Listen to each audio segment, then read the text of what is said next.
ከዛ በጣም ለቤተክርስቲያን ስራ የተቆረቆሩ በመምሰል ኮፒ ፔስት ነው የሚያደርጉት። በቃ እዛ ያለውን ያገኙትን ትምህርት ቀጥታ ወደዚህ ነው ኢመርስ ነው የሚያደርጉት። በቃ ይሄ ማጥራት ፊልተር ማድረግ ምንም መፈተሽ የሚባል ነገር የለም። እንዳለ በቁም ይወስዱታል። እና በጣም ከፍተኛ ቻሌንጅ ነበር እኛ ጋር የነበረው፣ በጣም ከፍተኛ ማለት 4 ዓመት ነው የፈጀብን። የተሐድሶ መናፍቃንን ለማጥራት 4 ዓመት ነው የፈጀው። የዋዛ አይደሉም። እና የምታያቸው አሁን የብዙዎቹ አሁን ፌስቡክ ላይ የተፖስቱት የኛ ጽሁፎች አብዛኞቹ በዛ ዘመን የተጻፉ ናቸው። ምክንያቱም የነሱ ቻሌንጅ በጣም ከባድ ነበርና በጣም በገፉን ቁጥር ግን የሚያነሱት ጥያቄ የሚያነሱት የማከራከሪያ ሀሳቦች ግን ምን አረገን? እኛ የበለጠ እንድናነብ እንድንማር የበለጠ ሊቃውንት እስካን እንድንጠይቅ አረጉን። ለበጎነልን ማለት ነው። ስለዚህ አንዳንድ ጊዜ ለጥቅማችን የሚሆንበት ጊዜ አለ ነው አልፈልግ። ልክ እንደዚህ አጋጣሚዎች ሲመጡ እኛ የበለጠ እንድናውቅ ያደርገናል፣ እንድንገነዘብ ያደርገናል። እና አንዳንድ ጊዜ እንደዚህ ጥያቄዎች ሲነሱባችሁ ለመልካም ነገር ተጠቀሙት። የሆነ ቻሌንጅ የሆነ ጥያቄ ሲመጣ እስቲ አንብቡት፣ እስቲ ሊቃውንትን ጠይቁ። በማታውቁት ከተሄዳችሁ አትከራከሩ። ቤተክርስቲያን የማትለውን ትላለች፣ ያለችውን ደግሞ አትልም እንዳንል። ለዛ ነው ማርቆስ እንዴት ነህ? ከወዴት መጣ?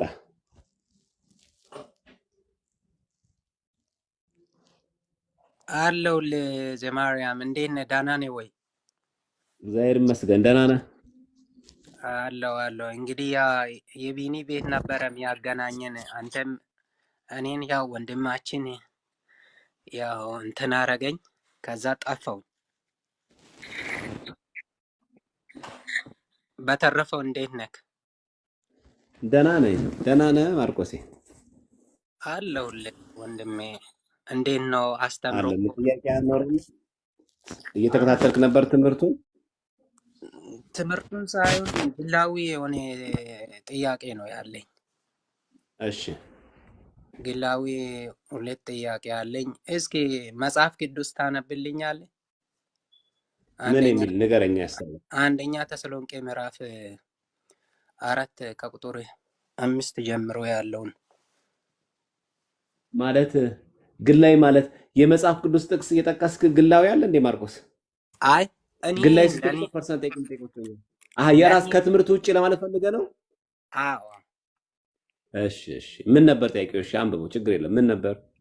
አንደኛ ተሰሎንቄ እስኪ መጽሐፍ ቅዱስ አንብብልኝ። እኔ እንትን ይኸው መጽሐፍ ቅዱስ ይኸውና። እሺ ምን ላንብብልህ? እሺ አንደኛ ተሰሎንቄ ምዕራፍ 4 አንብብልኝ።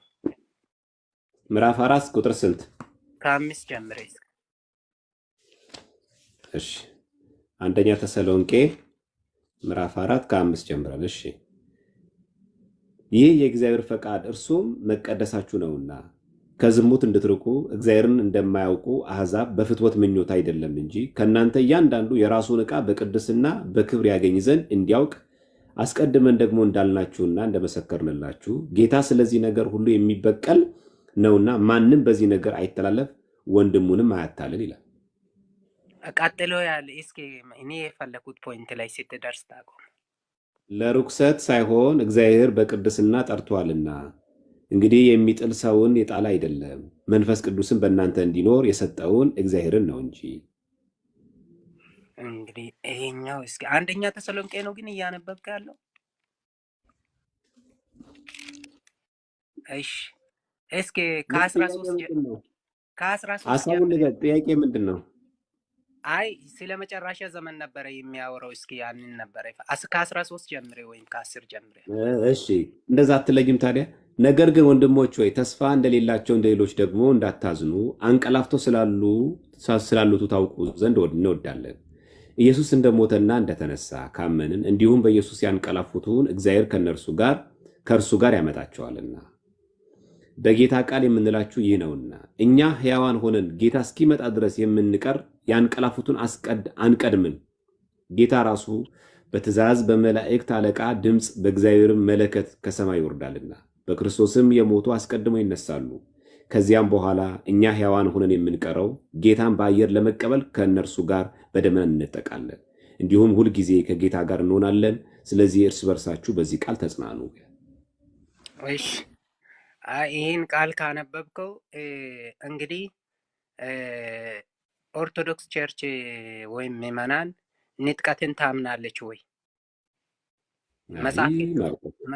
መጽሐፍ ቅዱሱ እንደዚህ ይላል። እናንተስ ምን ትላላችሁ? ይሄ ስለ ንጥቀት ይናገራል። አዎ ምን ይላል? አይ አንብብ። አሁን ያነበብከው እኮ ስለ ንጥቀት ነው። ማለትም የሞቱቱ ቀድሞ ይነሳሉ፣ በህይወት ያሉቱ ይነጠቃሉ ነው። መቼ ነው የሚነጠቁት ይላል? ኢየሱስ ሲመጣ ነው። መቼ ሲመጣ? የሚመጣበትን ቀን ከታች በኩል ደግሞ ይዘረዝራል። እንደ ሌባ ይመጣል። ወይ ማርቆስ ሲመጣ ክርስቶስ ለፍርድ ሲመጣ መጀመሪያ ምን ይሆናል ይላል? የሞቱቱ ቀድሞ ይነሳሉ ይላል። የሞቱት ቀድሞ ይነሳሉ። ማንም የሞተ ሰው ይነሳል። ከዛስ? ማንም አይልማ፣ በክርስቶስ ያመኑቱ ነው የሚለው እዛ። እሺ እናንብበው። ነገር ግን ወንድሞች ሆይ ተስፋ እንደሌላቸው እንደሌሎቹ እንዳታዝኑ አንቀላፍቶ ስላሉት ታውቁ ዘንድ እወዳለሁ። ኢየሱስ እንደሞተና እንደተነሳ ካመንን እንዲሁ በኢየሱስ ያንቀላፉቱ እግዚአብሔር ከእርሱ ጋር ያመጣቸዋልና በጌታ ቃል የምንላችሁ ይህ ነውና እኛ ሕያዋን ሆነን ጌታ እስኪመጣ ድረስ የምንቀር ያንቀላፉቱን አንቀድምም ይላል። ያንቀላፉት በጌታ ብቻ የሞቱ ናቸው። የሞቱም እኮ ይላሉ እኮ ከታች ደግሞ ሲታነበው ራሱ የሞቱ ይላል እኮ የሞቱ።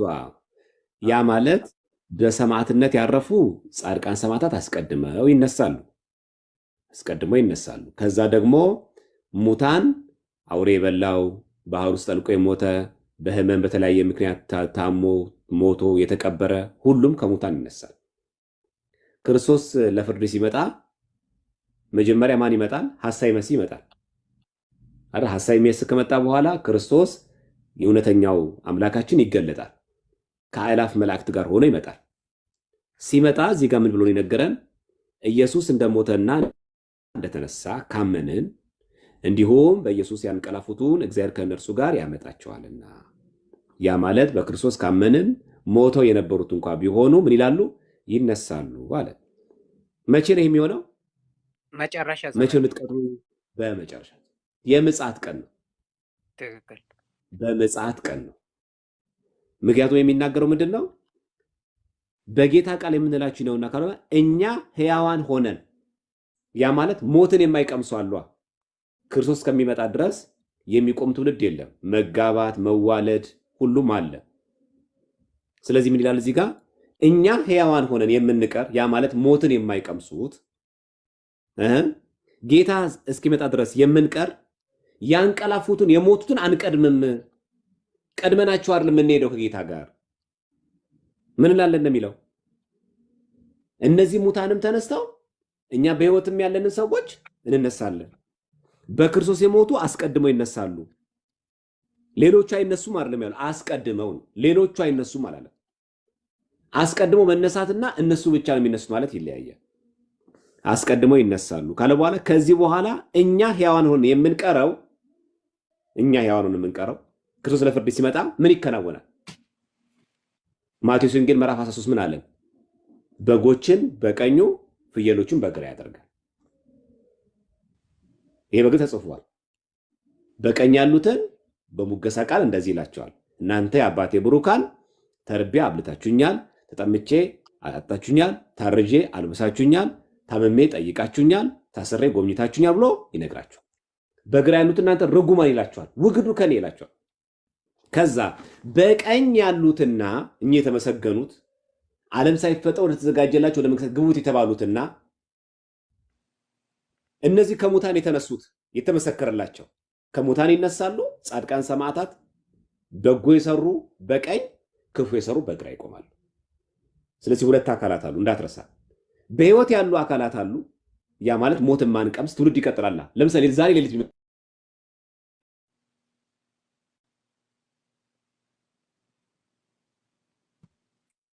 እኛ ቀድመናል የምንሄደው፣ እነዛ ያንቀላፉትን አንቀድምም ያለው።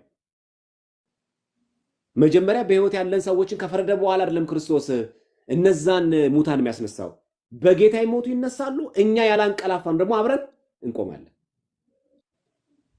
ጻድቃኖች ከሆኑ እኛ በህይወት ያለንና አንድ ክርስቶስ ልክ ለፍርድ ሲመጣ ክርስቶስ ለሱ ብለው በሰማዕትነት ያረፉት ጻድቃን በቀኝ ይቆማሉ። በግራ ማን ይቆማል? ኃጥአንና እነዛ ሞተው የነበሩ ኃጥአን ለፍርድ ይነሳሉ። ለጻድቃን ሊፈርድላቸው፣ በኃጥአን ላይ ደግሞ ሊፈርድባቸው ጌታ ለፍርድ ይመጣል። ልክ ተፈርዶላቸው ለጻድቃን እናንተ አባቴ ብሎ ከተመሰከረላቸው በኋላ እኛ ያለው ሐዋርያት ጻድቃንን በጌታ ያመኑት እነዛ ቅዱሳንን ተዘጋጅተው ለበጉ ሙሽራ ራሳቸው ለመንግስት ያዘጋጁትን እነዛን ቅዱሳንን ወዴት ይወስዳቸዋል? ወደ መንግስት ይወስዳቸዋል። ያንን ነው የሚለው። ይሄ ፕሮቴስታንት እምነት ከሚያስተምረው ከፍርድ ቀን በፊት እኛ እንነጠቃለን የሚል ትምህርት ከየት መጣ ታዲያ? መጽሐፍ ቅዱስ የሚናገረው እኮ ይሄንን ነው። ያንቀላፉ አሉ፣ እኛ ደግሞ ህይወት እየቀጠልን ያለ ሰዎች ደግሞ አለ። ምን ብሏል ጌታ? እውነት እውነት እላችኋለሁ እኔ እስክመጣ ድረስ ይህ ትውልድ አይቋረጥም አለ። ምን ማለት ነው? መዋለዱ፣ መኖሩ፣ መሞቱ፣ መጸነሱ ይቀጥላል፣ አይቋረጥም ማለት። ስለዚህ ትውልድ ባለበት ይቀጥላል ማለት ነው። ግን ጌታ ለፍርድ ሲመጣስ እኛ በህይወት ያለን ሰዎችና በጌታ የሞቱትም ደግሞ እነዛ ቅዱሳን አብረው ይነሳሉ። እኛም ጽድቅ ከሰራን በህይወት ያለን ሰዎች በቀኝ፣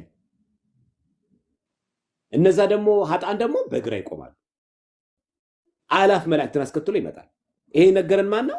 ራሱ ማቴዎስ ወንጌል ነው። ራሱ ባለቤቱ እኮ የነገረን እኮ አለ ማቴዎስ 24 ላይ ማን ነው 25 ላይ እሱ ማንበብ ማን ነው 24 ላይ ምን ብሎ ነው የነገረን ጌታ የመጨረሻው ቀን ማቴዎስ 25 32 ላይ የሰው ልጅ ግን ይላል በክብሩ የሚመጣበት ጊዜ ይላል። በክብር ማለት ለፍርድ የሚመጣበት ጊዜ ከእርሱ ጋርም ይላል ቅዱሳን መላእክቱ ሁሉ በዚያን ቀን ይላል በክብሩ ዙፋን ይቀመጣል። ማን ይመጣል ከእርሱ ጋር? ቅዱሳን መላእክቱ ሁሉ ይላል። ቅድም ያነበብከው የተሰሎንቄ ላይ ምንድነው የሚለው? ከመላእክቱ ጋር አለ የሚለው። ይሄም እዚህ ጋር ደገመው ከመላእክቱ ጋር ብሎ ነገረ። ከዛ ምን አለ? እረኛ በጎቹን ከፍየሎቹ እንደሚለይ እርስ በርሳቸው ይለያቸዋል። ለዩ ማን ነው? ክርስቶስ። ከሙታን የተነሱትም ሆኑ ጻድቃን ከሆኑ በቀኝ፣ ከሙታን ስለተነሱ ብቻ ጻድቃን አይደሉም። ስንት ኃጢአት ሰርቶ ወንጀል ሰርቶ የሞተ ሰው እኮ አለ። በግፍ የተገደሉ ደግሞ ጻድቃን ደግሞ እኮ አሉ። ይለያቸዋል። እረኛ በግን ከፍየል እንደሚለይ ይለያቸዋል። ከዛም ይላል በጎችን በቀኙ ፍየሎችን በግራ ያቆማቸዋል። ንጉሱም ይላል ማን ንጉሱ? ክርስቶስ። በቀኝ ያሉት እንዲህ ይላቸዋል እናንተ የአባቴ ብሩካን ኑ ዓለም ከተፈጠረበት ጊዜ ጀምሮ የተዘጋጀላችሁ መንግስት ውረሱ። ተርቤ አብልታችሁኛልና፣ ተጠምቼ አጠጣችሁኛልና፣ እንግዳ ሆኜ ተቀብላችሁኛልና፣ ታርዤ አልብሳችሁኛልና፣ ታምሜ ጠይቃችሁኛልና፣ ታስሬ ወደ እኔ መጥታችኋል። ስድስቱን ቃላት ወንጌል፣ ስድስቱን ቃላት እነዚህ ናቸው። መጨረሻ ላይ ይላል ጥቅሱ ስለምታውቀው መጨረሻ ላይ እንደሚለው ያን ጊዜ እውነት እላችኋለሁ ከሁሉ ከሚያንሱ ከነዚህ ለአንዱ ሳላደረጋችሁ ለኔ ደግሞ አላደረጋችሁም ብሎ ይመልስላችኋል። እነዚያ ወደ ዘላለም ቅጣት፣ እነማን? በግራ ያሉትን። ጻድቃንን ግን ወደ ዘላለም ህይወት ይሄዳሉ። ይነጠቃሉ የሚለው ይሄን ቃል ይሄዳሉ የሚለው በቃ በግልጽ የሚናገረው ይሄንን ነው። እነዚያ ወደ ዘላለም ቅጣት። እነዚያ ያላችሁ እነማን? ስማቸውን አልጠራም እኮ። እነዚያ ማን ያስቀየመ ሲባል ያ ሰው ነው ያ እሱ ነው። ስሙ ላለመጥራት ስጠላት ትጸየፍ የለ እንደዛ። የቁጥር 46 ላይ ነው አነበልህ ማቴዎስ 25 46 ላይ እነዚያ ወደ ዘላለም ቅጣት። እነማን? ኃጥአን። ጻድቃን ግን ይላል ስማቸው ጠራ። እነዚህ ግን አላለም። እነዚህ አይታችኋል ስማቸው ሲጠራ እነዚህ ግን አለ። እነማን? እነዚህ ግን ብሎ የገለጸው አይደለም። ጻድቃን ግን አለ ወደ ዘላለም ህይወት ይሄዳሉ። እነማን? ጻድቃን ወዴት ይሄዳሉ? ወደ ዘላለም ህይወት። ይሄንን ነው። ለምን እንጠቃለን ታዲያ አለ። ለምን አለ? ሞትን አልቀመስንማ። ሞት ሳይቀምሱ ክርስቶስ ድንገት መጣ። ግን ተዘጋጅተው ጻድቃን ነበሩ። ሰየው ተወሰዱ ማለት እንሄዳለን ማለት። ለምሳሌ ልጄን ሞት ነጠቀኝ ማለት እኮ ወሰደብኝ ማለት አይደል? ነጠቀኝ እኮ ይላል እንጂ በነገራችን ላይ ይሄን አሁን ያነበብከው ጥቅስ እንነጠቃለን የሚለውን ጥቅስ ብታነበው በጣም በሚገርም ሁኔታ አንድ ቦታ ላይ ራፕቸር አይል ራሱን እዛው አፑን ቀይረውና ያው ካስፈለገ ማለት ነው። ስንትን ያነበብነው አንደኛ ተሰሎንቄ አይደለም 4:13 እናንብበው። የእንግሊዝ ኪንግ ጄምስ ቨርዥን ምናል ይሄን ራፕቸሪንግ ነው የሚለው። አንድ የመጽሐፍ ቅዱስ ጥቅስ ላይ ራፕቸር የሚል የለም። አንድ የለም። ላሳያችሁ። ለምሳሌ ያው በአፑ ገልጸ ማሳየት ስላለብን አንደኛ ተሰሎንቄ ያልካ ላይ 4:13 ያው እንነጠቃለን ነው የሚለው። ላዙሮ መሰለኝ ካሜራውን አንዴ ለሁላችን እንዲረዳን ያው ከዚያም በኋላ እኛ ሕያዋን ሆነን የምንቀር ጌታን በአየር ለመቀበል ከእርሱ ጋር በደመና እንነጠቃለን የሚለውን ተመልከቱት። እዚህ ጋር በኪንግ ጄምስ ቨርዥን ይኸው ሻልቢ ረፕቸር ይላል የለም። ሰርች ብታደረጉት በዚህ በሰርች በእንግሊዝኛ ኪንግ ጄምስ ቨርዥን ከብሉይ ከሐዲስ ጋር ሰርች ብታደረጉት ራፕቸሪንግ የሚል ምንም ነገር የለም። አንድ የመጽሐፍ ቅዱስ ክፍል ላይ ንጥቀትን የሚያሳይ ነገር የለም። እና ትምህርቱ ራሱ ጻድቃንን ወደ መንግስት ሰማያት መውሰዱን ለመግለጽ ነው እንጂ ያላመኑ ሰዎች ምድር ወደ ፍርድ ሄደው ያመኑትን ጻድቃን እግዚአብሔር ነጥቆ ምናምን ወስዷቸዋል ማለት አይደለም። እስኪ ማለት እዛው ማቴዎስ 24 ላይ ያለውን አንብብልን። 25 ባነበብክበት። እሺ አባቴ 25 ያው ማቴዎስ 25 አይደል? 24 አይደለም 25 ነው ያነበብኩት። ችግር የለም። ስንት ላንብብልህ? 24 ስንት ላንብብልህ እኮ 24 ስንት ላንብብልህ? አንድ እሺ። አይ ወደ አማርኛ እሺ 24 አንድ ያው ኢየሱስም ከመቅደስ ወጥቶ ሄደ፣ ደቀ መዛሙርቱ የመቅደሱን ግንቦች ሊያሳዩት ቀረቡ ይላል። እሺ እሱን አይደለም ወደ ታች እስኪ ወረድ በልና ከዛ እንትን ለምሳሌ ሁለት ሴቶች አሉ፣ አንዲቱ ትነጠቃለች፣ አንዱ ይቀራል እያለ ይወሰዳል ነው እሱ የሚለው። አዎ ያው እሱም እኮ ቢሆን ይነጠቃል። ያው እኔው እሱ ነው ችግር የለውም። እሺ ያው እዚህ ጋር ብናየው እሺ እኮ እናያለን። ከላይ አለ መሰለኝ ከላይ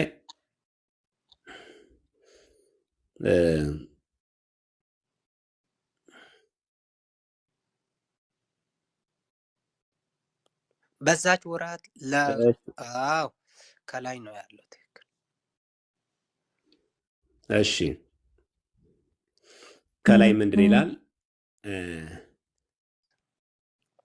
እዚህ ጋር መሰለኝ ያለው በዚያ ወራት በእርሻ ምናምን የሚል ከላይ አሁን ወደ ላይ በቃ ከዛ ጀምሮ በእርሻም ያለ ልብሱን አይውሰድ የውስጥ ዘንድ ወደ ኋላ አይመለስ፣ በዚያን ወራት ለግዞች ነው የሚያጠወየውላቸው። ይሄ አይደለማ ከላይ ነው ያለው። እኔ በጥቅሱ ነው የማወጣውና በእኔ በዚህ በሃርድ ኮፒ ይሻለኛል እንዲያወጣ እንዲለይል ለማድረግ። እሱም ቢሆን በነገራችን ላይ ብታነባው የእንግሊዘኛውን ቅጂ ብታየው ምንም ስለ ንጥቀት እዛ ላይ አይናገርም። ታይ ብትመለከተው ራሱ ምንም ነገር ማለት ነው። 41 ላይ ነው ያለው 24 41 ላይ ይታያል እዚህ ጋር። በዚያን ጊዜ ሁለት ሰዎች በእርሻ ይሆናሉ፣ አንዱ ይወሰዳል፣ አንዱም ይቀራል። ሁለት ሴቶች በወፍጮ ይፈጫሉ፣ አንዲቱ ትወሰዳለች፣ አንዲቱ ትቀራለች። ትነጠቃለች አይደል? ትወሰዳለች ነው። ይሄም በኪንግ ጄምስ ቨርዥንን ብትመለከተው ያው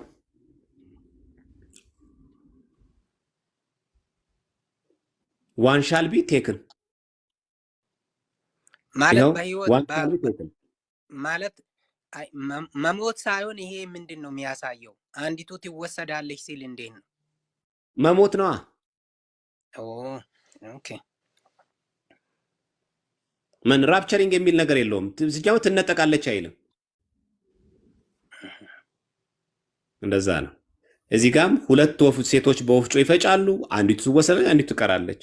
ትርጓሜ አለው በነገራችን ላይ አንድምታ አለ። ይሄ ትርጉም አለው። በቃ በብዙ ነው የሚተረጎመው። ይሄ ራሱ ትርጉም አለው። አንድምታውን ብናየው በጣም ግሩም በሆነ ሚስጥር ያመሰጥረዋል። ለዛ ነው ኤኒሃው ማርቆሴን ከልብ እናመሰግናለን። እሺ እናንተንም ምን ያመሰግናለሁ። ያው ጥያቄ ይሄ ነው። አንድ ጥያቄ ነበረኝ ግን ለሌላ ቀን ይዛው። እሺ እሺ፣ በደንብ አንብብሽ ማርቆሴ። እሺ እሺ፣ ቴንክ ዩ። እሺ ማርቆሴ፣ እግዚአብሔር ያክብርልን።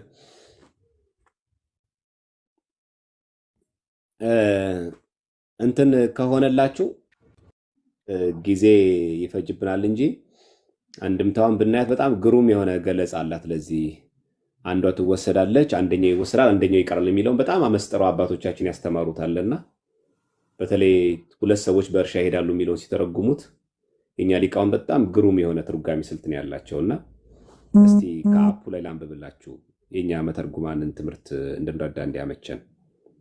እዚህ ላይ ያለልን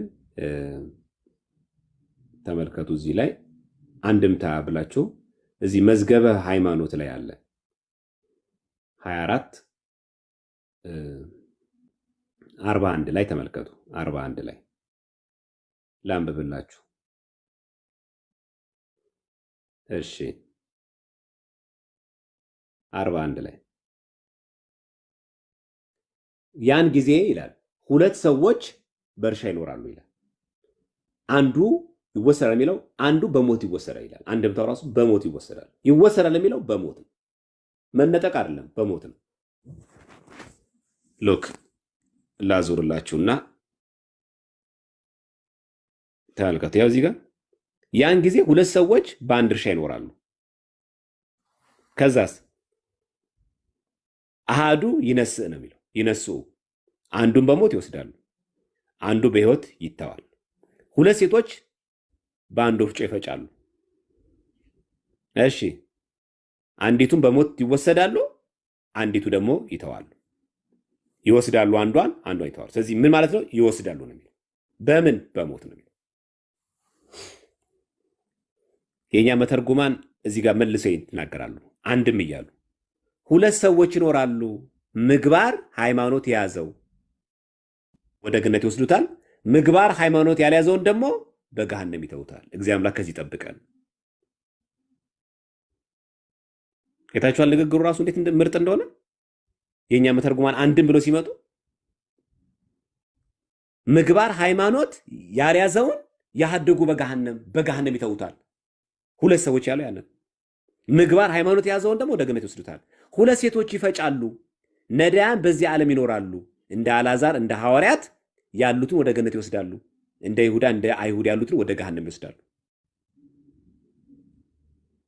ሁለት ሰዎች በአልጋ ይተኛሉ፣ ባለጸጎች በዚህ ዓለም ይኖራሉ። እንደ ኢዮብ እንደ አብርሃም የሆኑት አልጋ የተባለው ሀብት ነው። ስለዚህ በአልጋ ሲተኙ እንደ ኢዮብ እንደ አብርሃም ያለውን ወደ ገነት ይወስዱታል።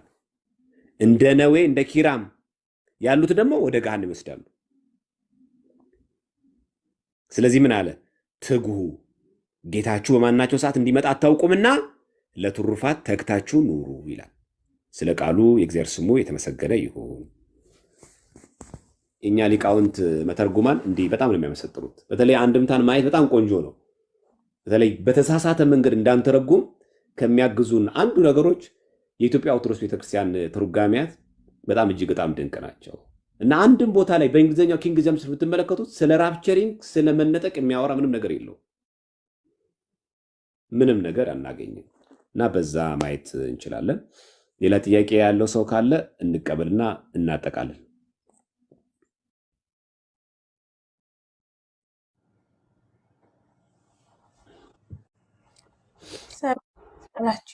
ቤተሰቦች ሰላም እህታችን፣ እንዴት ነሽ? በእውነት መምህር ቃለ ሕይወት ያሰማልን፣ ቃለ ሕይወት ያሰማልን። እግዚአብሔር ይስጥልን፣ ጸጋውን ያብዛል።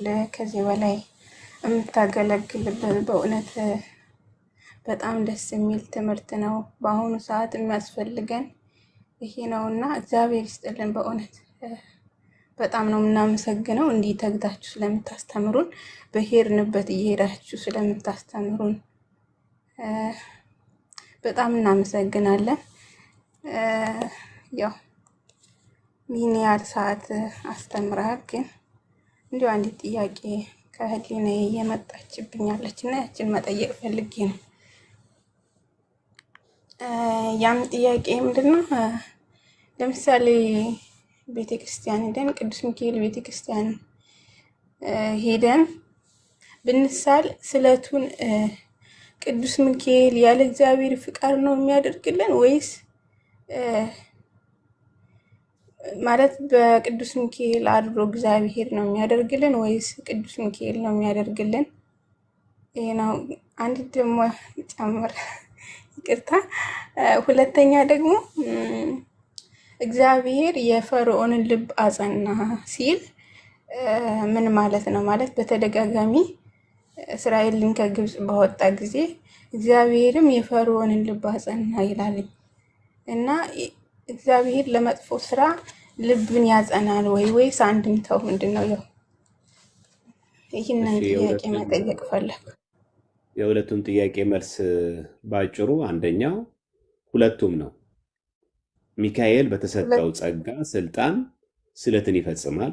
ስለትን መፈጸም ለቅዱሳን መላእክት አንዱ የተሰጣቸው ጸጋ ነው። ከእግዚአብሔር ለምነው አማለው ስለትን ይፈጽማሉ። አንድ ሁለተኛው ደግሞ እግዚአብሔር ራሱ የቅዱስ ሚካኤልን ልመና ሰምቶ ጸሎት ሰምቶ ስለትን ራሱ ይፈጽማል። ስለዚህ መልሱ ባጭሩ ሁለቱም ነው። እግዚአብሔርም ያከናውናል፣ ሚካኤልም ደግሞ ከእግዚአብሔር በተሰጠው ስልጣን ያደርጋል። ባጭሩ የትኛውም ቅዱስ ተአምር ሲሰራ እዛ ተአምር መስራት ውስጥ የማን ፈቃድ አለ እያለ ነው? የእግዚአብሔር ፈቃድ አለ እያለ ነው። ይሄ አይረሳም። በተረፈ ልቡን አጸናበት ማለት እግዚአብሔር አምላክ ከዛ ሰው ሲርቅ ልቡ ይደነድናል። ስለዚህ አጸናበት ሲባል እግዚአብሔር አምላክ ከፈርዖን መራቁን ለመግለጽ ነው። እግዚአብሔር ከኛ ሲርቅ ልባችን ድንጋይ ነው የሚሆነው። ምን ይላል?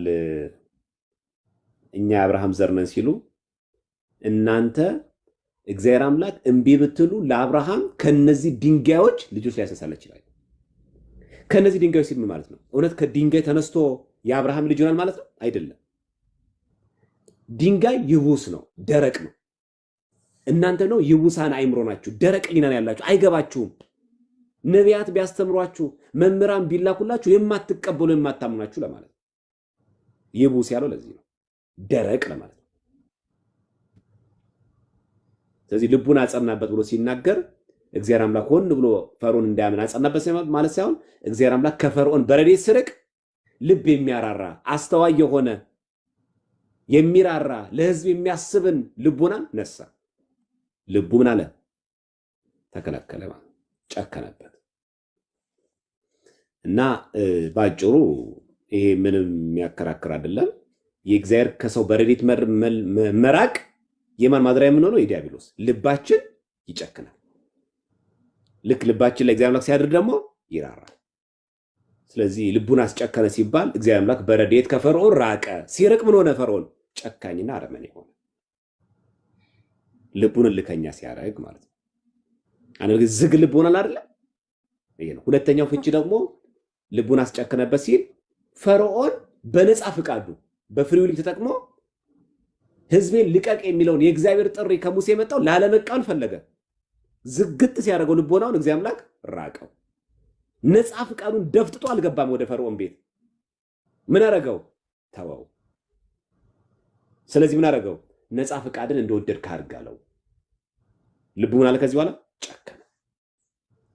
እግዚአብሔር አምላክ የማናችንም ፍሪ ዊሊንግ አይጫንም። ለጳውሎስም በጎዳና ሲያገኘው የመውጊያውን ብረት ብትቃወም ለአንተ ይብስብሃል ነው ያለው። በቃ መብቱ ነው፣ ግን ይርቃል ከዚህ። እዚህ የእግዚአብሔር ከኛ በረድኤት መራቅ ለነፃ ፍቃዳችን አሳልፎ ሲሰጠን ያ ማለት ነፃ ፍቃድ ተጠቅመን እምብየው ካለው ይተወናል፣ አያስገድደንም። ልባችን እልህኛ አድርገን ቃል እግዚአብሔር አንሰማም ብለን ነቢያትን፣ መምህራን፣ ካህናትን አልሰማም ካልን ይተወናል፣ ለነፃ ፍቃዳችን አሳልፎ ይሰጠናል። ይሄ ምን ይባላል? ልቡን አስጨከነበት ይባላል። ቃለ ሕይወት ያሰማል። እግዚአብሔር ይስጥልን። እሺ አይበቃም? ሰዎች ቃለ ያሰማልን። ቴዲዬ የአገልግሎት ዘመን ይባርክልን። ቤተክርስቲያን ስትል እንደዚህ ነው። በቃ ጥያቄው መልሱ ሌላ ጥያቄ በማይፈጥር መልኩ ሌሎች ቢመልሱ ብናስተውል አይመልሱትም። እንደው የመለሱ ቢመስለን እንኳን ሁለት ሶስት ጥያቄ ወልደውብን ነው የሚሄዱት። ግን ቤተክርስቲያናችን ስትመልስ እንደዚህ በአንተ ቋንቋ ቆልፋ ነው የምትተወው። እና እግዚአብሔር እድሜ ዘመንን ይባርክልን። እንወድሃለን፣ በርታለን። አሜን አሜን። እግዚአብሔር ይስጥልን። አንድ መዝሙር እከፍታለሁ መጨረሻ ላይ ከተፈቀደ። እሺ ወንድማችን ቀጥል። ያሊክ ነው ያለቃብ ነው ማን አሁን የገባ ወንድማችን?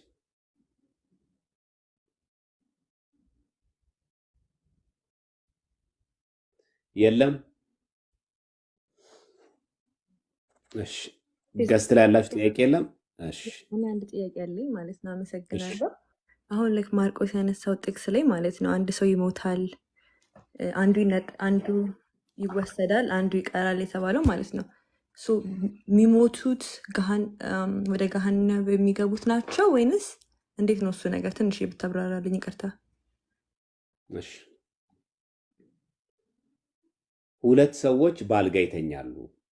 ሁለት ሰዎች ያላቸው አልጋ የተባለው ባለጸጋ ነው። ሁለት ሰዎች ያለው አንዱ ኃጥእ ጸጋ ነው ኢዮብ፣ ባለጸጋ ነው አብርሃም። አንድ አብርሃምና ኢዮብን በአንድ ወገን። ነዌ ምንድነው? ባለጸጋ ነው። አብርሃምና ኢዮብን ባለጸጋ ናቸው። በደንብ ስሚ። ነዌ የተባለውም አልዓዛር የተባለ ድሃ አጠገቡ ተቀምጦ ግን ባለጸጋ ነው። ግን በባለጸግነት በሀብታቸው እግዚአብሔርን ያከበሩት ማን ናቸው? ነዌ ነው ወይስ አብርሃምና ኢዮብ ናቸው? አብርሃምና ኢዮብ። ሁለት ሰዎች ማለት በጽድቅ የተጓዙ እንደ ኢዮብ እንደ አብርሃም ያሉና በአልጋ የተኙ ማለት አልጋ ማለት ምቹ አይደለም። በሀብት ላይ የተኙ በምቾት ላይ የተኙ በዚህ ዓለም ንብረት የደሞዝ የሀብት ችግር የሌለባቸው ሰዎች ግን በጽድቅ ያሉ አሉ። የሀብት ችግር የሌለባቸው በኃጢአት ያሉ አሉ። የሀብት ችግር የሌለባቸው ግን እግዚአብሔርን ከፍ ያደርጉ የሚመጸውቱ አስራት በኩራት የሚያወጡ ስጋው ደሙን የሚቀበሉትን ወደ ገሃነም ወደ መንግስት ሰማያት። በሀብት ላይ ተኝተው በአልጋ በተባለው ሀብት ላይ ግን ሆነው እግዚአብሔርን የማያከብሩ ሰውን የሚያስገድሉ ግፍ የሚሰሩ ደግሞ ወደ ገሃነም ይወስዱ። ይቀራል ማለት ከመንግስት ሰማያት ይቀራል። ወዴት ይቀራል? ከቀረ ከመንግስት ሰማያት ወዴት ይገባል? ወደ ገሃነም። አይሹ ንጽጽሩ። ንጽጽሩ። ስለዚህ ሀብት ያላቸው እነ ኢዮብ እና አብርሃም አሉ። አልጋ ላይ ናቸው። ሀብት ላላቸው አልጋ የተባለው ሀብት ነው። የዚህ ዓለም ተድላ ነው፣ ደስታ ነው። ነዌም ባለጸጋ ነው፣ ሀብት ነው፣ ደስታ ነው ያለው። ነገር ግን ኢዮብና ነዌ ግን አንድ አይደሉ። አብርሃምና ነዌ ግን አንድ አይነት አይደሉ። አብርሃምና ነዌ ወደ ገነት ይወሰዳሉ ማለት ይሄ ይቀራል። ቀረ ማለት ከገነት ቀረ ማለት የት ገባ ማለት ነው? ገሃነም። ምርጫ የለም እንግዲህ። ገነትም አልገባም ሲኦልም አልገባም የሚባል ነገር የለም። ወይ ገነት ነው ወይ ገሃነም እሳት፣ ወይ ወደ መንግስት ሰማያት ነው ወይ ወደ ገሃነም፣ ወይ ወደ ገነት ወይ ወደ ሲኦል ነው የምንገባው። እኔ የትም አልገባ ማለት አይቻልም። አንድ ሰው የእግዚአብሔርም የሰይጣንም አይደለሁም ካለ የት ነው የሚገባው? ሲኦል ነው የሚገባው። የማንም አይደለሁም ማለት በራሱ የሰይጣን ነው። ይሄ መታወቅ አለበትና ሁለት ሴቶች ደግሞ ይፈጫሉ። የዚህ ዓለም ስራ ይሰራሉ። ሁለት ሴቶች እየፈጩ ማለት እህል እየሰሩ ምግብ እየሰሩ ይፈጫሉ። በዚህ ዓለም በምትፈጨው ማለት በምትሰራው ስራ አስራት በኩራት አውጥታ መጽውታ ዘክራ ስጋው ደሙን ተቀበላ ምን ትሆናለች? ትወሰዳለች። ወዴት? ወደ ገነት። ይችኛው ትቀራለች። ከዚህኛው ከገነት ቀረች ማለት ወዴት ገባች? ወደ ሲኦል። እግዚአብሔር ወደ ገነት ከሚገቡት ወገን ያድርገን። አሜን አሜን። በጣም አመሰግናለሁ። እግዚአብሔር ይስጥልኝ፣ ቃልዎት ያሰማልኝ። አሜን። አብሮ ያሰማል። እሺ ሌላ ጥያቄ ያለው?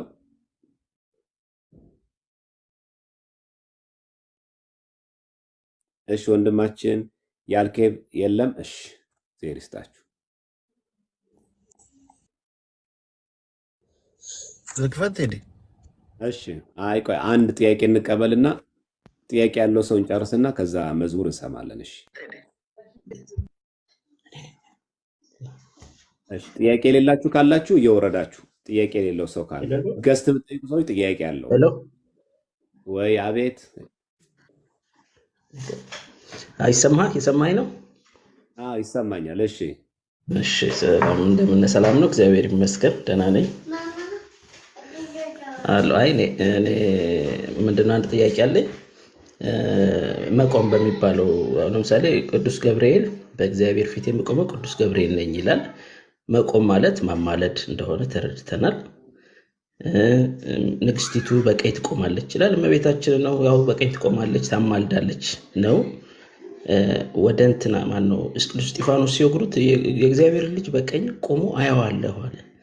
አሁን ዛሬ መቆም ማማለድ ከሆነ ቅዱስ ማን ነው መድኃኒዓለም ኢየሱስ ክርስቶስን በእግዚአብሔር ፊት በቆሞ አየዋለሁ ካለ ምን እንዴት ነው እሱን የምንፈታው? በአብሪና ተካክሎ ማለት ነው። መቆም ሲባል መፍረድን ነው የሚገልጸው። ለእግዚአብሔር ሲነገር መፍረድን ይገልጻል። ለምሳሌ በዳዊት መዝሙር ላይ እንጥቀስ።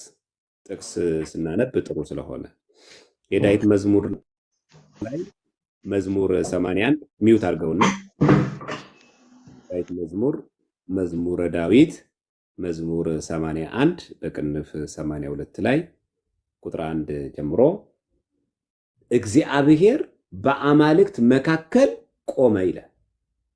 በአማልክት መካከል እግዚአብሔር አምላክ የቆመው ሊያማልድ ነው ሊፈርድ ነው?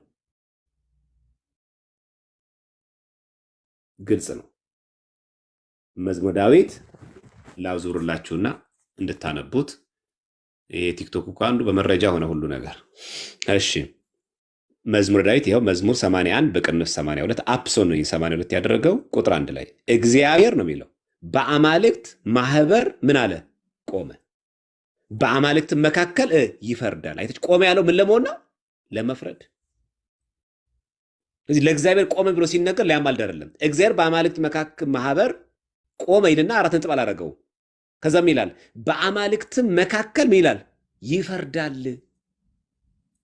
ስለዚህ ለእግዚአብሔር ክርስቶስ እግዚአብሔር ነው አይደለ? ቃልም እግዚአብሔር ነበር ስለሚል ስለዚህ ቆመ ስል ምን ማለታችን ነው?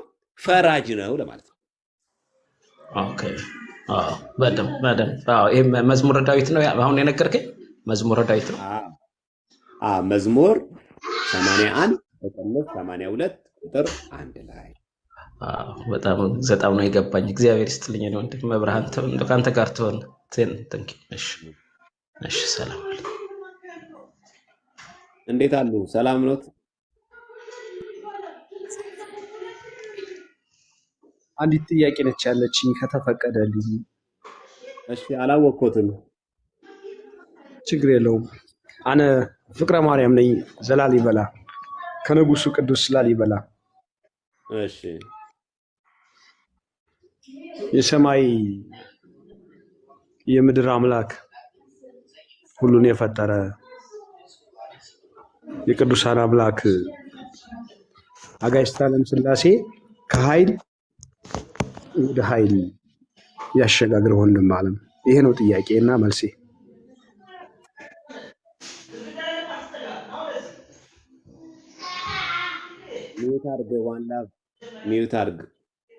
ሚዩት አድርግ። ኧረ እባካችሁ። እሺ መምህራችን ደህና ኖት? ግን እርስዎ ደህና ኖት? ይቅርታ መምህር መሆኖትን ባለማወቄ ነው። ይቅርታ ሳላወቅኩ ነው። ፍቅረ ማርያም ነኝ። ፍቅረ ማርያም ነኝ። እሺ እኔማ እኮ እንደውም እንዴት ጥያቄዎትን ሲጨርሱ ምን ብለው ሊጠይቁኝ ነው? እኔ እጠይቃለሁ እንዴ ብዬ ልጠይቆት ነበር እና እርስዎ ጥያቄዎት ደግነቱ በቅኔ ሆነ። እግዚአብሔር ያክብርልን። እሺ ሌላ ጥያቄ ያለው አለ?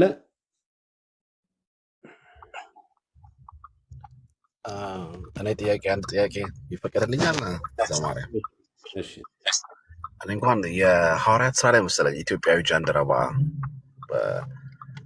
በሰረገላ ላይ እየሄደ የነበረውን ስለሱ ሞር ኢንፎርሜሽን በጣም ወደው ታሪክ ነው እና ስለሱ አንድ ኢንፎርሜሽን ካለ በዚህ ሰዓት ካለ፣ ከሌለ ደግሞ ወደፊትም ሪሰርች አድርገህ ትነግረኛለህ። እና በጣም ዲያቆን ሄኖክ ኃይሌን ጠይቃችኋል? ኦኬ አልሰማሁም። ዲያቆን ሄኖክ ኃይሌን ብትጠይቀው በጣም ብዙ ኢንፎርሜሽን ታገኛለህ። ስለ ኢትዮጵያዊ ጃንደረባ፣ ስለ ባኮስ በጣም በጣም በጣም በጣም በጣም ብዙ ነገር መረዳት ትችላለህ። በጣም ብዙ ማለት ነው አለና ዮሐንስ አፈወርቅ ለወገኖቹ ሄደው ሐዋርያ ሆነ ይለዋል ይህን ኢትዮጵያዊ ጃንደረባ። እና ሄኖክ በፌስቡክ ገጹ ላይ ዲያቆን ሄኖክ ኃይሌ ወንድማችን አለና የሱ በጣም በዝርዝር ጽፏል ስለ ኢትዮጵያዊ ጃንደረባ ሲናገርና ስለ ባኮስ እሱ ላይ በደንብ አክተህ ብትመለከተው ጥሩ ነው ይመስለኛል። ኦኬ፣ ፌስቡክ ፔጅ ላይ ነው የማገኘው ወይስ ስለ ኢትዮጵያዊ ጃንደረባ ናም ሲያወራ ኢትዮጵያዊ ጃንደረባ እንዴት እንደመጣ ጉዞ እንዴት እንደጀመረ በጣም ዝርዝር ነገር አለው። እዛ ላይ ማየት ትችላለህ። አንተስ ስለሱ ግን ምን ይሰማል? ስለሱ ታሪክ ስታነብ በዛው ከሞሬት ኢትዮጵያዊነት ልበልህ፣ ኢትዮጵያዊነት በጣም ደስ የሚል ነው። በነገራችን ላይ ስለ ኢትዮጵያ የተገለጹ የመጽሐፍ ቅዱስ ጥቅሶችን ስታነቡ ምን ያክል የተቀደስን ህዝቦች እንደነበርንና እኛ ግን መሆን እንዳቃተም ትረዳላችሁ። እና በቃ ትንሽ ስንፍናችንም ያ ነው። በቃ እኛ በጣም ብዙ ሀብት ያላት፣ ብዙ ዕውቀት ያላት፣ ብዙ ሚስጥራት ያላት ቤተክርስቲያን ሆና ሳለ እንጃ ብቻ አሁን ይሄ ሰው እኮ የንግስቲቱ በገንዘቧ ላይ ተሾመ ነው ይላል። የገንዘብ ሚኒስተር እኮ ነው። እኛ ጋር እኮ የገንዘብ ሚኒስተር እኮ አይደለም፣ የባንክ ሰራተኛ ሲሆን እኮ ቤተክርስቲያን እኮ አይመጣም። መጽሐፍ ቅዱስ እኮ አያነብም። የገንዘብ ሚኒስተሯ ሆኖ በገንዘቧ ላይ የተሾመ ሆኖ ሳለ ግን መጽሐፍ ቅዱስ ያነብብ። አንደኛ በዛ ዘመን ቤተክርስቲያን መጽሐፍ ቅዱስ ታነብ እንደነበረ የብሉያት መጽሐፍት እንደነበሯት አንድ ያሳያል ማለት። ሁለተኛ ባለስልጣን ሆኖ ዛፍ ላይ ተጠግቶ እኮ አይደለም፣ የሆነ ቦታ ላይ ማናፈሻ ቦታ ቁጭ ብሎ አይደለም፣ ስፔስ አይደለም ያነበበው፣ በሰረገላው እየሄደ እያለ ነው የሚያነበው። ይሄን አክል የንባብ ፍቅር እኛውን የንባብ ፍቅር አለ።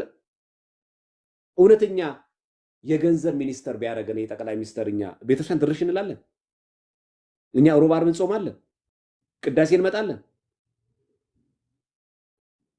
ኢቭን እንዴት እንደሚያደርገን አስቡት። የኩራታችን የጥጋባችን ልክ ማለት ነው። እኛ እኮ በነገራችን ላይ ጥጋባችን የመጀመሪያ የምንገልጸው እግዚአብሔር ላይ ነው።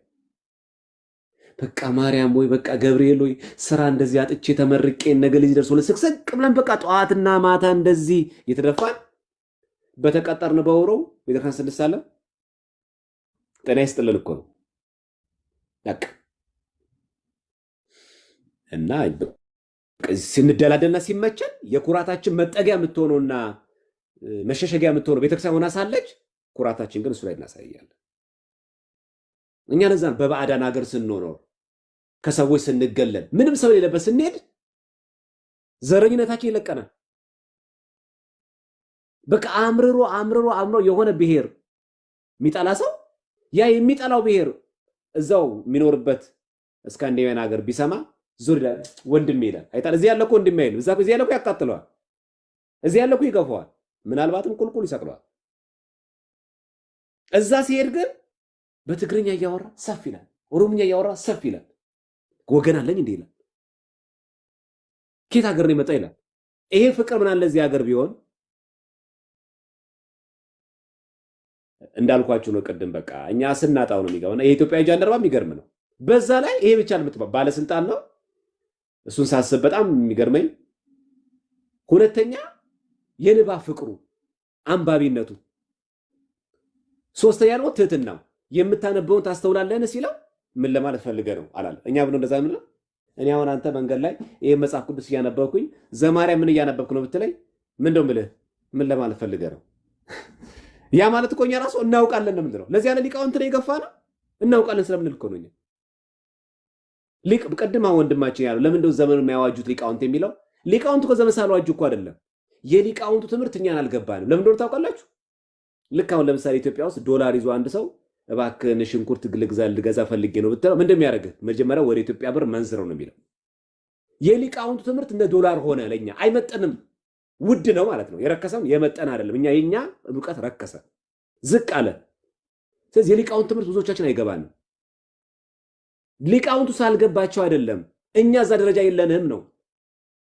በጣም ዊርድ በሆነ በነዘማሪያ በጣም ዝቅጥ ባለ ገለጻ ለመድንና ያ የሊቃውንቱ ይትባሃል፣ ያ የሊቃውንቱ የትርጓሜ ትምህርት፣ ያ የሊቃውንቱ የትርጓሜ ትምህርትና ዕውቀት እኛ ዘንድ ሊገባ አልቻለም።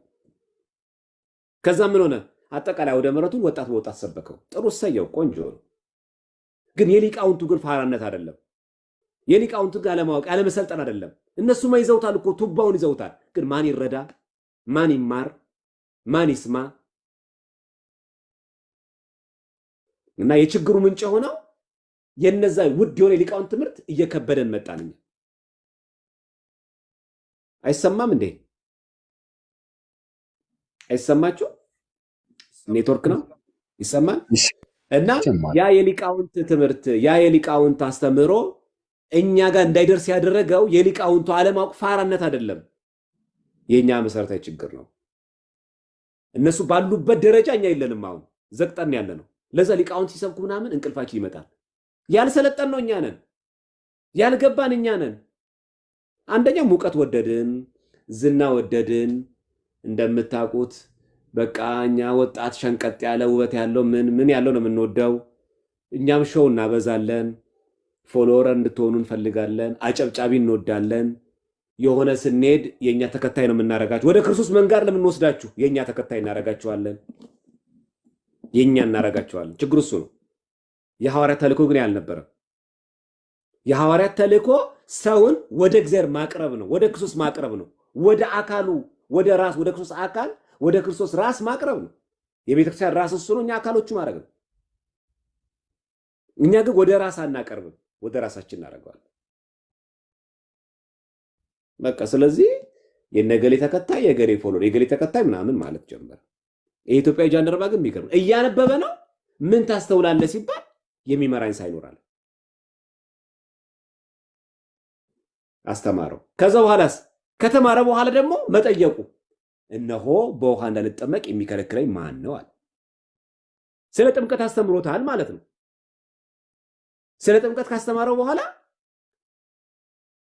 ምን ብሎ ጠየቀ? በውሃ እንዳልጠመቅ የሚከለክለኝ ማን ነው? ከዛ ምን አለው? በፍጹም ልብ ብታምን ተፈቅዶልሃል አለ። የዚህን ጊዜ ምን አለ ያ ኢትዮጵያዊ ጃንደረባ? አይ ክርስቶስ እንደ ግል አዳኝ ይቀበላል ነው ያለው አላለም። ክርስቶስ የእግዚአብሔር ልጅ እንደሆነ አምናለሁ።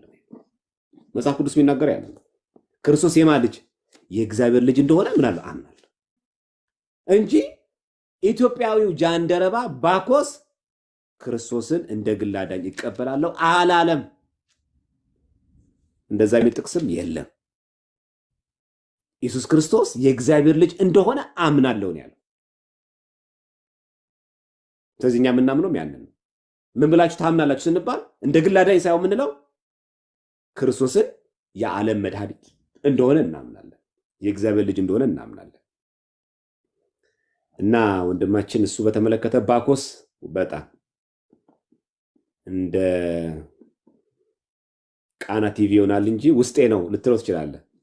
በጣም አንተ ገብረውም እንጂ በጣም ለሁላችን አርአያ የሚሆን በዘመን ላለን ሰዎች በተለያየ መንገድ ራሳችንን ላስቀመጥንና የሆነ ቦታ ላይ ራሳችንን ቀም የተማርን አድርገን ለምናስብ ሰዎች እንግዲህ የገንዘብ ሚኒስተር መሆን ማለት ቀላል ቦታ አይደለም።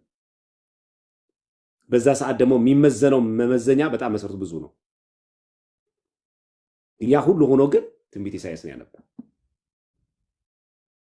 ለወንጌል ያለ ብሩህነት ሚስዮናውያን ዓለም የሰበኩን ፕሮቴስታንቶች ዓለም የሰበኩን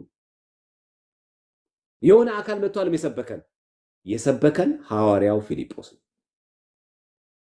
እዚህ ኢትዮጵያን በሆነ ሚስዮን በሆነ ስንዴ አይደለም የገባው፣ በሆነ እርዳታ በኩል የመጣ አይደለም። እና ኢትዮጵያዊነት በራሱ በጣም እውነት እድል ነው። በእውነት በጣም እጅግ በጣም እድል ነው ከተጠቀምንበት ማለት። ይሄን ይመስላል። ጥያቄ የሌላችሁ ሰዎች እየወረዳችሁ ሌሎች ጥያቄ ተቀብለን ወደ መዝሙሩ እንሂድ። ቢኒያም ቤትም ስለምንገባ እንደዛ እናደርጋለን። ይቻላችሁ ጥያቄው እንትን ላይ ቢሆን ቆንጆ ነበረ፣ በተማርነው ትምህርት ላይ ቢሆን ጥሩ ነበረ። ይሰማል ቴዲ? ይሰማኛል። እዚሁ ላይ እኮ ትንሽ እንድታሰምርበት ፈልጌ የሚገርመኝ ቃል ስላለ ነው። አሁን መናፍቃኑ ማመን ብቻ ነው የሚያድነው ነው የሚሉትና ማመን በወንጌሉ ነው አይደለ የሚሉት። ልክ ነው፣ ግን ወንጌል ማለት ጥምቀትን እንደሚጨምር እዛው ጋር ይናገራል። እንደዚህ ብሎ ማለት ነው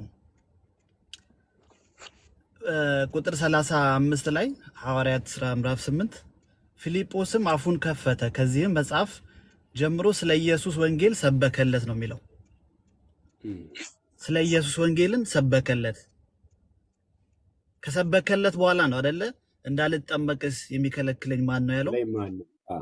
ስለዚህ ወንጌል የተሰበከለት ሰው መጨረሻ ላይ ሊጠይቅ የሚገባው ያምናል። ከዛ እንዳልጠመቅ የሚከለክለኝ ማን ነው ብሎ ነው እንደ ጃንደረባው መመለስ ያለበት እንጂ እምነት ብቻ የሚል አይደለም ወንጌል ማለት ነው። እዚህ ላይ የምናየውና ትንሽ ሐሳብ ካልሆነም ሌላ ጊዜም ይቻላል። ትክክል። አስተማረው በኋላ ከተማ እሺ፣ ይቅርታ ይቀጥሉ። ይፈቀድልኝ፣ እግዚአብሔር ያክብርልኝ። ዘሃሎ ወይ ሄሉ ዘመጻ ወካይበ ይመጽ ቃል ኢየሱስ ክርስቶስ ያለ የነበረ የመጣ የሚመጣ አንድ አምላክ መድኃኔ ዓለም ኢየሱስ ክርስቶስ ለስም አጠራሩ ክብር ምስጋና ይግባውና የነገስታት ንጉስ የኃያላን ኃያል after his ascending አምላክ መድኃኔ ዓለም ኢየሱስ ክርስቶስ ጌታ ባረገ በወሩ ኢትዮጵያ ያወቀችው ኢየሱስ ክርስቶስን ያኔ ነው ጌታ ባረገ በወሩ በማን ነው? በሐዋርያው በፊልጶስ በኢትዮጵያዊ ጃንደረባ።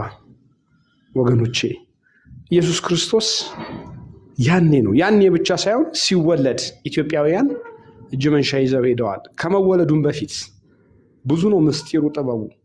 ኢትዮጵያዊ ጃንደረባ በእውነት በረከቱ ይደርብን ይቆየን።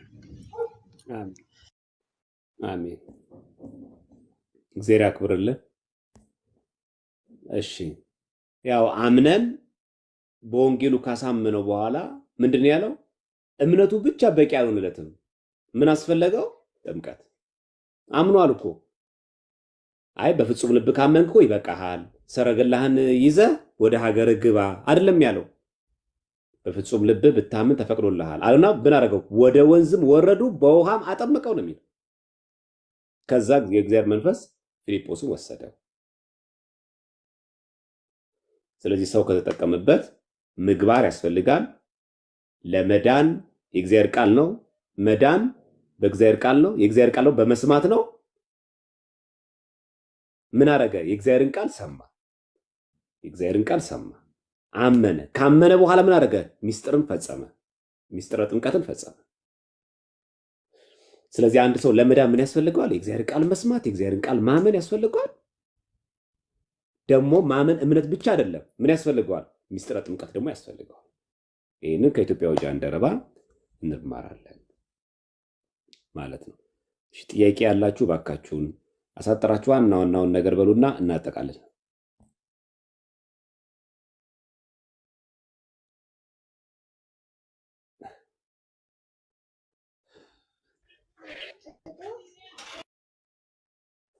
እሺ ቤንጃሚን በማርያምዬ እንዴት ነህ? እግዚአብሔር ሰላም ይመስገን። ዋል። እንዴት ነው ወንድማችን? እግዚአብሔር ይመስገን። እግዚአብሔር አባት ይመስገን። እንዴት ነህ? አለሁልህ። እግዚአብሔር ይመስገን። ዛሬ ከባድ ርዕስ ነው ያነሳኸው፣ ወደ ሌላ ሄድክ እንጂ ምናልባት ይህን ነገር ብትደግመው ብዙ ሰዎችን እኔ ከራሴ ኤክስፒሪየንስ የዚህ ራፕቸር ቶፒክ ብዙ ፕሮቴስታንት ወንድሞቻችን ዲስአፖይንትመንት ውስጥ ሲገቡ አያለሁ። ይሄ ነገር ሲፈታና ይጠቅማቸዋል ብዬ አስባለሁ። ምናልባት መድገም ከተቻለ ለነሱ በጣም ይጠቅማቸዋል ብዬ አስባለሁ። ምክንያቱም በዘመናት መካከል ቲዮሎጂው እየተሻሻለ ሲመጣ አሁን ራፕቸር ኖርማሊ ከ18ኛ ክፍለ ዘመን መጨረሻ በኋላ ነው አስተምሮቱ ራሱ ኢስካቶሎጂ ውስጥ የመጣው በኢቲሞሎጂው ማለት ነው። ራሱ ስትፈልገው ቃሉ ራሱ መጠቀም የተጀመረው አሜሪካን ውስጥ ነው። ታሪኩ ራሱ ይታወቃል ጉግል ቢደረግና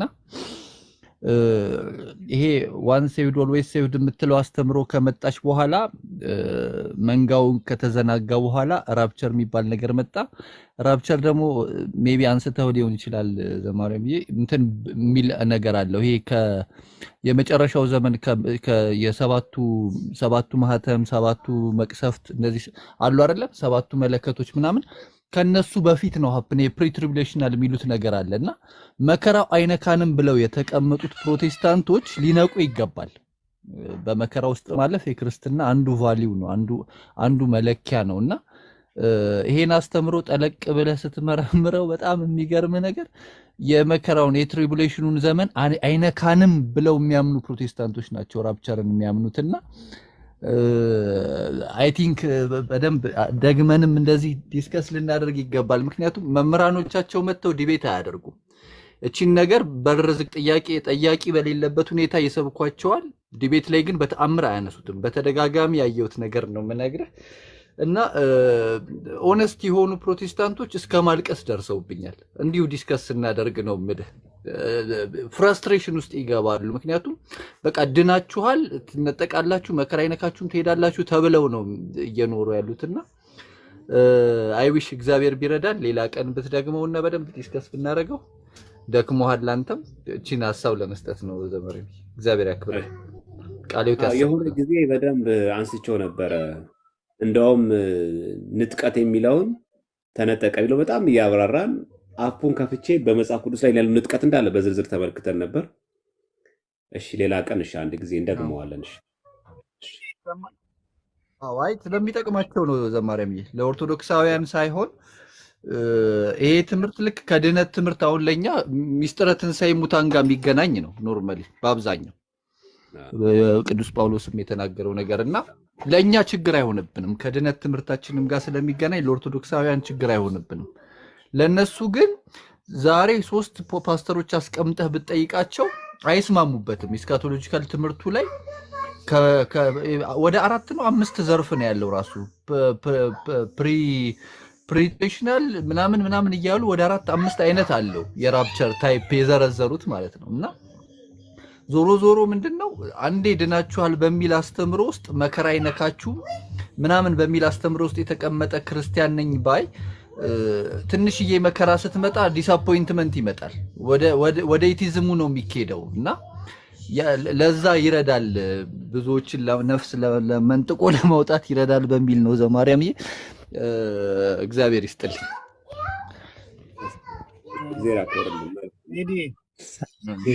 እንደምን ዋላችሁ? ይመስለኛል ይዞሃል ጉንፋን ነገርም ይዟል። ምታም አለ። በኋላም ደግሞ አገልግሎት ስላለ ትንሽ ብሬክ የውሃ መጠጫ ጊዜም እንዲኖርህ ሰው እስካስገባ ድረስ አይቆምም። ርዕሱም ሳየው ትንሽ ሌላም ጊዜ መቀጠል እንዳለብህ ነው የሚያሳየው። ስለዚህ እዚሁ ጋር ብጠቀልለው እና ትንሽ አርፈ ወደ ቢኒ ጋር ብትሄድ አይሻልም? እሺ ጥሩ። አንድ ግን የተቋረጠ ሰው አለ። እሱ ከምናቋርጥ እሺ እንስማውና እንቀጥላለን። አንድ ንግግር ይጀምራል። እሺ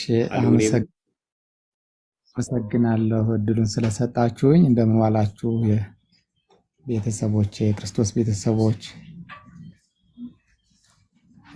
እኔ አለሙ እባላለሁ። እኔ ያው እህታችሁኝ እየተከታተልኳችሁ ነበረ። አባቶች ይፍቱኝ ባርኩኝ። ያው አንድ ሐሳብ አንድ ትልቅ ችግር ደርሶብኝ ነው እኔ ወደ እናንተ ገጽ የገባሁትና አባቶች ታላችሁ በጸሎት አባቶች አይተታዩኛላችሁ በጸሎት እንድታስቡኝ ገብረ መስቀል እያላችሁ ከዛም አልፎ ደግሞ እኔ ወደ ውጭ ሀገር ሄደህ ታከም ተብዬ እርዳታ ማሰባሰብ ላይ ነኝና ዘማሪ ወንድሜ መምህር እህቶችም ወንድሞችም ይህን ፕሮግራም የምትከታተሉ ቪዲዮን ገባ ብላችሁ ብታዩት በጣም በሚያሳዝን ደረጃ ላይ በሰው ነው የምንቀሳቀሰው። መግባት መውጣት እንኳን ራሴን ችዬ አልችልምና በጣም በሚያሳዝን ሁኔታ ላይ ነው ያለሁት። እህቶቼ ወንድሞቼ የምትችሉ ከእግዚአብሔር ከሰጣችሁ ከእግዚአብሔር ጸጋ ብታካፍሉኝ እኔ መዳን እየቻልኩኝ በገንዘብ ማጣት ብቻ አልጋ ላይ ለ2 ዓመት ተከታታይ ለ2 ዓመት አልጋ ላይ አሳለፍኩኝ። እዛም አልፎ ደግሞ አሁን መተኛበት ጀርባዬ እንዳለ ቁስል ነው፣ መቀመጫዬ ላይ ቁስል ነው። ተደራራቢ ትልቅ ችግር ገጥሞኝ ባለቤቴም በዚህ ፈተና አለ የመጽናት እድሉን ፈጣሪ ያላደላትም መሰለኝና ጥላኝ ሄደች። ምኖረውም ተሰው ጋር ሰው ቤት ተጠግቼ ሰው ቤት ላይ ነውና ቤተሰቦቼ በቻላችሁ ታቅማችሁ ከአንድ ብር ጀምሮ እባካችሁን በፈጣሪ ስም ነው የምጠይቃችሁ፣ በልዑል እግዚአብሔር ስም ጠይቃችኋለሁ፣ በቅድስት ድንግል ማርያም ስም ጠይቃችኋለሁ። አንድ ቀን ፕሮግራም አመቻችታችሁ እባካችሁን እርዱኝ። እኔ መዳን እየቻልኩኝ አልጋ ላይ እንዳልቀር አልጋ ላይ እንዳላረጅ በምትችሉት ሁሉ ነገር እንድታግዙኝ ነው። 4 ሚሊዮን ብር ነው የተጠየቅኩት ብር በጣም ብዙ ነው። የተወሰነ ዞር እያልኩኝ ቤተሰቦች ቤት እንዲሁ በመልካም እህቶች ወንድሞች ቤት የተወሰነ ነገር አሰባስቤያለሁ። ግን ሙሉ ገንዘቡን ማግኘት አልቻልኩምና እባካችሁን እናንተም የድርሻችሁን እንድታግዙኝ ነው የምጠይቃችሁ። ለሰጣችሁኝ እድል በጣም አመሰግናለሁ። ከታች ያላችሁም ከላይ ያላችሁም ፕሮፋይልን ገብታችሁ ሁሉንም መረጃ ተዛው ላይ ታገኛላችሁ።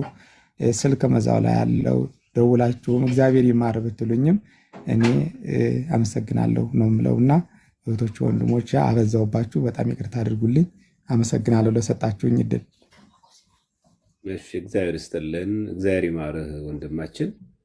እንደዚህ አይነት ነገሮች ሲኖሩ ለወደፊቱ እዚህ ገስት ላይ ባታረጉት ጥሩ ነው። በኢንቦክስ ጠይቃችሁ ከዛ በኢንቦክስ ጉዳዩን አጥንቶ አይተን ትብብር የሚያስፈልግ ከሆነ ቤት ተከፍቶ አካውንት ተለቆ ጉዳዩን በደንብ ካየን በኋላ ይሰማል። ምክንያቱም ብዙ በዚህ ሰዎች የሚነግዱ ስላሉ በእርግጥ አንተ ተቸግረ ሊሆን ይችላል፣ ብዙ ቁስል ገጥሞ ሊሆን ይችላል አንተ በግልህ። ነገር ግን ለወደፊቱ በዛ አይነት ሰው ሆኖም አይቸገር የለም። በህመም ያለ በስቃይ ያለ የሰው እርዳታ የሚፈልግ በጣም ብዙ ሰው አለ እና ይሄ ሲሆን መጀመሪያ በኢንቦክስ ላይ መጀመሪያ ማናገር፣ ምክንያቱም ነጋዴ ብዙ ስላለ በቤተክርስቲያን ስም የሚነግድ ሰው ስላለ።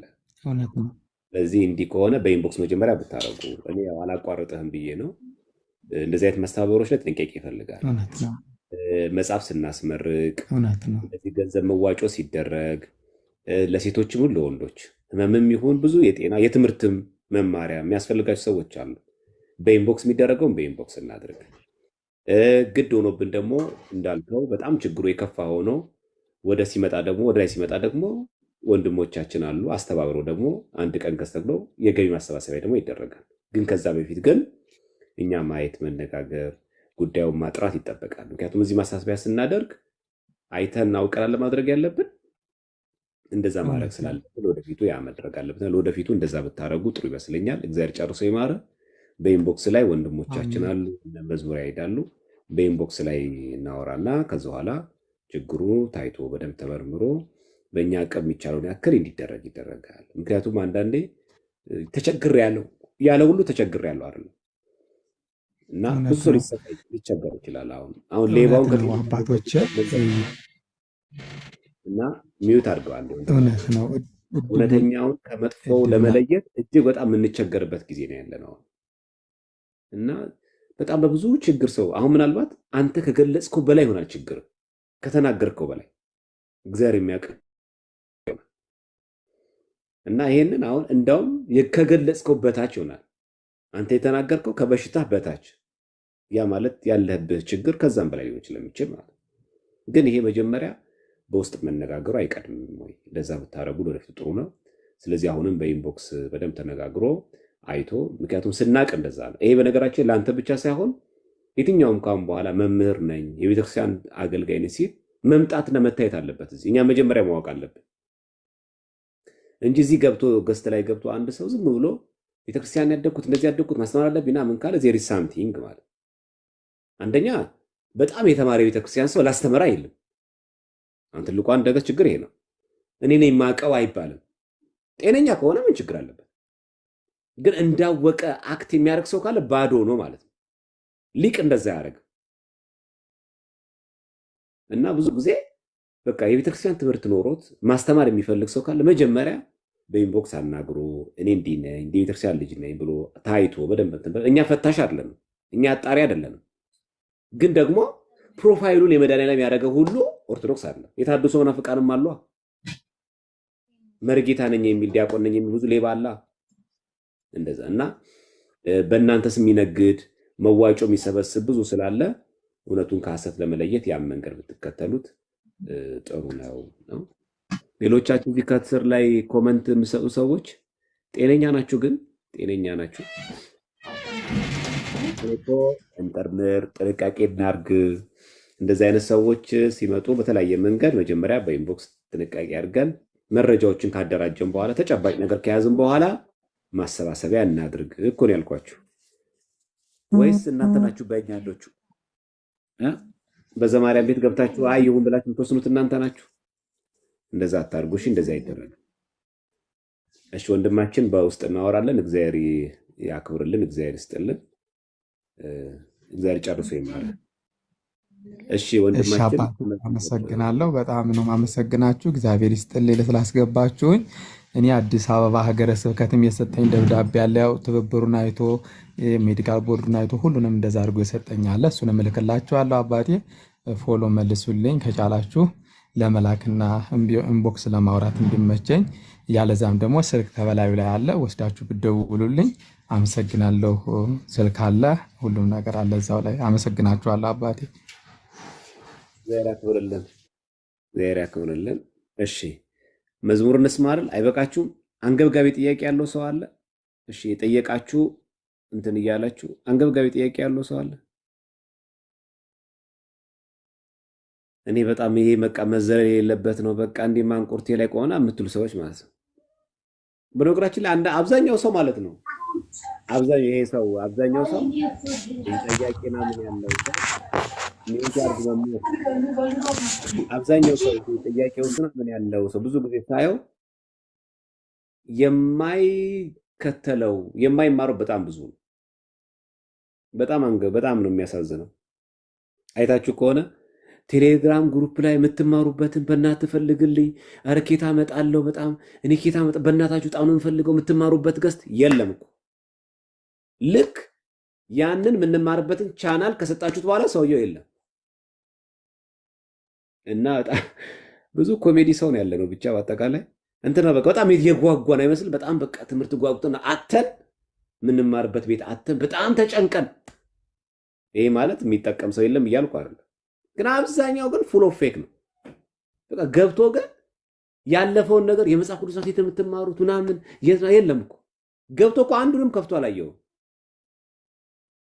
ግን በቃ እዛ ግሩፕ ላይ አለው ለማለት ነው። እዛ እነ ዘማሪያን ጋር አለው። እሱ የሚፈልገው በቃ እንደዚህ ከበር እንደዚህ የምታረጉ ሰዎች ታውት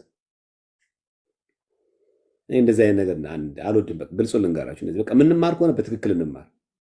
በቃ ለድህነት የሚያስፈልገን ምንም እዛ ቻናል ነው አይደል? ያለፋችሁ ትምህርት ካለ እዛ ላይ ገብታችሁ ተማሩ። ጤኤ ካለ እዛ ጋር ጠይቁ።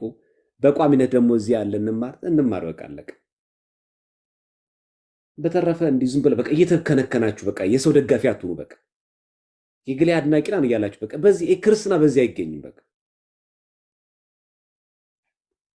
የእውነተኛ ክርስቲያን ሰዎች እንሆን።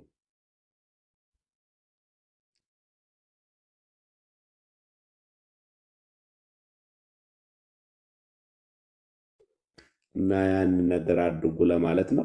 እና ሌላው ደግሞ ትልቅ ማሳሰብ የምፈልገው በቴሌግራም የምጠይቁ ሰዎች አላችሁ፣ ጥያቄያችሁን በቴሌግራም የምጠይቁ ሰዎች አላችሁ። ቴሌግራም ላይ እናቆያለን በቮይስ ምናምን ሲጸልት። ምክንያቱም ጥያቄ ብዙ ሰው የሚጠይቅ ያለው ጥያቄ ብዙ ሰው ሲጠይቅ፣ አንደኛ ስራ እንዳለ አትርሱ። ሁለተኛ የአንዳንዶቻችሁ ጥያቄ ሪካርዳችሁ ረጅም ነው። አንድን ሀሳብ ለመግለጽ በጣም ተረስረዝሙታላችሁ።